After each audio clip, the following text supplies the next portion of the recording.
जिस तरह से जम्मू कश्मीर में एक जो मुहिम चलाई जा रही है कि जितने भी सरकारी लैंड्स हैं, स्टेट लैंड्स हैं, कचराई रोशनी ज़मीन है, उन लोगों के ने जिस तरह से अपने जो कब्जे किए हुए हैं, उन पे जो ज़मीन है, उन ज़मीनों पे जो मकान बनाए हुए हैं, वो जल्द अज जल्द सरकार खाली कराएगी। लेकिन दूसरी जन्म में अगर बात करें तो जितनी भी पॉलिटिकल पार्टीज हैं, रीजनल पार्टीज हैं, उन सारे लोगों के साथ आई। आपने देखा होगा बठिंडी सुजमा एरिया के जिस तरह से लोग वहां से घरों से बाहर निकले और धरना प्रदर्शन भी किया। सारी पॉलिटिकल पार्टीज वहां मौजूद थी, लेकिन एक कुछ चंद ऐसी पार्टियां थी वहां मौजूद नहीं थी। लेकिन इस समय हमारे साथ खास बातचीत करने के लिए मौजूद है ऋषि किलम जी, जो कि नेशनल स्पोक्स पर्सन से एनसीपी के। इनसे बातचीत करेंगे, पूरी जानने की कोशिश करेंगे। सर, सबसे पहले आपका स्वागत है, शुक्रिया बात देने के लिए। मुझे बताइएगा, जिस तरह से सारी जम्मू कश्मीर की रीजनल पार्टी वहां उन लोगों के साथ आई, बैठी, बातचीत सुनी, लेकिन आप वहां हमें देखने नहीं मिले। देखिए, मैं आपको एक चीज बताऊं, आधे से ज्यादा जो लोग वहां पे आपको नजर आए वो अपनी टीआरपी के लिए आए, पब्लिसिटी के लिए आए। उन्हें कोई एहसास नहीं, लेकिन हौसला अफजाई तो देनी थी ना। देखिए, हौसला अफजाई का बहुत सारे तरीके हैं। अब नेशनल कॉन्फ्रेंस के फारूक साहब नहीं आए, पीडीपी की महबूबा मुफ्ती नहीं आए, कांग्रेस के नहीं आए वकार रसूल,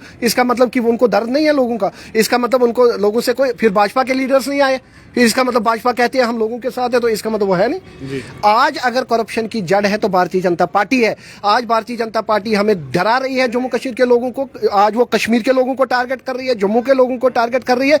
वो चाहते हैं कि इनसे जमीनें लेंगे और आके वो पूंजीपतियों को बेचेंगे। यही उनका मिशन है कि जमीनें छीनो और आगे सेल करो। और आज हमारे जम्मू कश्मीर के नौजवान देखो सफर कर रहे हैं, रो रहे हैं, खून के आंसू रो रहे हैं। सर, एचजी साहब ने जिस तरह से एक ऑर्डर निकाला है कि 5 से 15 मरले तक की जिस पे जमीनें हैं उनको रजिस्टर किया जाएगा, रेगुलराइज किया जाएगा, क्या आपको ये लगता है ऑर्डर सही है या फिर उस ऑर्डर को ब्लैक एंड व्हाइट में करना चाहिए? नहीं, मुझे एक चीज पता है, एलजी सब कौन होते हैं? हमें जो 100 साल से जमीन पे रह रहा है, 50 साल से रह रहा है। आज बाहर का एलजी, एक यूपी बिहार से एलजी आएगा, वो हमें बोलेगा उठो यहाँ से, आपको हम 10 मरले देंगे। क्यों?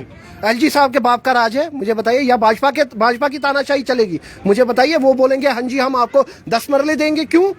आपके पास 100 साल से पुश्तनी जमीन है, अब आपको उठा के बोलेंगे 10 कनाल की जगह 10 मरले देंगे। क्यों? हम ये ऑर्डर शॉर्डर नहीं मानते, हमें जिसकी जितनी जमीन है उतनी ही रहेगी। वो तो कहते हैं ये सरकारी जमीन थी, इन्होंने गैर बाद कब्जे किए हुए। तो सबसे पहले उन डीसी को पकड़ो, तहसीलदार को पकड़ो, पटवारी को जिसने अलॉटमेंट दी है। अगर 70 साल से भाजपा हुकूमत में नहीं थी, लेकिन भाजपा तो देख रही थी, तब क्यों नहीं उनने एजिटेशन की? तब क्यों नहीं उनने प्रोटेस्ट किया? तब क्यों नहीं उनने 8 साल भाजपा की सरकार थी, पिछली भी बीजेपी पीडीपी की सरकार थी, तब क्यों नहीं उनने ये मुद्दे उठाए? तब अपनी कुर्सी चाहिए थी, अपना पावर चाहिए था। निर्मल सिंह का घर क्यों नहीं तोड़ रहे हो? मुझे बताओ। आप जाके निर्मल सिंह का भी तोड़ो ना, वो भी जेडीए पे है।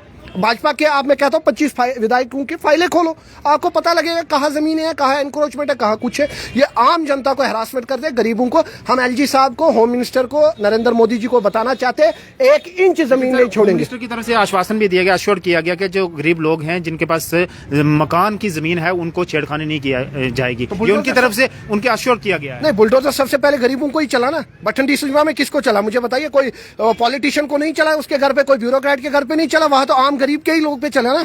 कश्मीर में आप देखिए, ये पंजा चला रहे, गरीब को ही वो तोड़ रहे। चाहे कुलगाम डिस्ट्रिक्ट की बात करें, चाहे बांडीपुरा की करे, चाहे अनंतनाग डिस्ट्रिक्ट की बात करें, वहां गरीबों का ही तो झोंपड़ा तोड़ रहे हो आप। किसी पॉलिटिशियन का घर देखा आपने? मुझे बताइए। भाजपा के लीडर्स की फाइलें क्यों नहीं खोल रहे? उनका क्यों नहीं तोड़ रहे? क्या उनका कई ऐसे नहीं है? बठिंडी में जो रह रहे कुछ जो लीडर है वहां पे, और शर्म आनी चाहिए। जो खटाना साहब कहते हैं कि मैं बठिंडी सुजमा के लोगों के साथ हूं। आपको अपनी कुर्सी प्यारी है, आपको लोगों का कुछ, आप रहने दो। अगर आपको होता ना, आप धरना पे बैठे होते वहां पे। ये नहीं कि आईवाश की तरह 10 मिनट आगे 24 घंटे बैठो वहां। अपने अध्यक्ष को लाओ। आप प्रधानमंत्री से मिल के आए होते, आप एलजी साहब से भी मिल के आए होते। ये सारा बहाना है, डोंग है। गुजर बकर वालों को भी हरास करना, सबको हरास करना, ये चाहते ही है गरीबों को परेशान करना। इनको गरीबों का कोई दर्द। मुझे ये बताइए, जिस तरह चीफ सेक्रेटरी की तरफ से कल जो मीटिंग रखी थी, 20 के 20 डीसीज थे, उनमें मौजूद थे डिविजनल कमिश्नर जम्मू और कश्मीर भी वहां मौजूद थे। उनकी तरफ से ये कहा गया है कि अगर ये जो जमीनें हम खाली कराएंगे, इसके ऊपर ना लोगों के जो फायदे के लिए चीज होगी वो बनाएगी। School, colleges, bus stand, parks, ये चीजें बनेंगी। देखिए, ये मुझे बताइए, सरकारी जमीन बस इतनी थी जो एनक्रोचमेंट थी, और जगह नहीं है इनके पास स्कूल कॉलेजेस के लिए? मुझे बताइए। और इनको अगर ये सब है, रिटर्न में देना हमें। लोगों के पास रिटर्न में जाके बोले आपने टारगेट ही करना है सुजमा, बठिंडी, गुजरनगर, ये बेल्टी कश्मीर के लोगों को हरास करना। आपका मिशन ही यही है। आपको और कुछ नहीं चाहिए। आपको जिद एक परिवार से है, आपको खुंदक एक परिवार से निकालनी है, लेकिन लोगों को टारगेट कर रहे हो, लोगों को हरासमेंट करते हो। लेकिन ये नहीं चलेगा। जम्मू कश्मीर के लोग एकजुट है, एकजुट रहेंगे। 18 पुलिस जम्मू कश्मीर में रेगुलराइज की गई थी, सुजमा बठिंडी एरिया को क्यों नहीं किया गया? वही तो सवाल है, क्यों नहीं किया गया? वो इसलिए क्योंकि टारगेट करना। पर्टिकुलरली किसी समाज को टारगेट करना, पर्टिकुलरली किसी को परेशान करना, पर्टिकुलरली गरीब को ही हरासमेंट करना, गरीब को ही परेशान करना। लेकिन ये नहीं चलेगा। मैं आज सब लोगों को कहता हूं, एकजुट होइए। ये पॉलिटिक्स नहीं चल रही है यहाँ पे, एकजुट होइए। आज हमारा घर तोड़ेंगे, कल आपका भी तोड़ेंगे। एकजुट होइए। भाजपा का कोई भरोसा नहीं है। ये इतने गिरे हुए लोग हैं, इनका डीएनए ही खराब है, ये आपको भी खराब कर देंगे। चले सर, बहुत शुक्रिया हमारे साथ बातचीत करने के लिए। तो हमारे साथ बातचीत करने के लिए मौजूद थे ऋषि कलम जी। जिस तरह से साफ तौर पे इनका कहना है कि गरीब गुरबा लोगों के मकान मत तोड़िएगा, और भाजपा जिस तरह से नफरत फैला रही है इससे दूर रहिएगा। अब आने वाले वक्त नहीं पता चलेगा किस तरह के लोगों के लिए क्या राहत भरी खबर आएगी। देखते रहिए जगदीश खान के साथ, दीजिए इजाजत, धन्यवाद।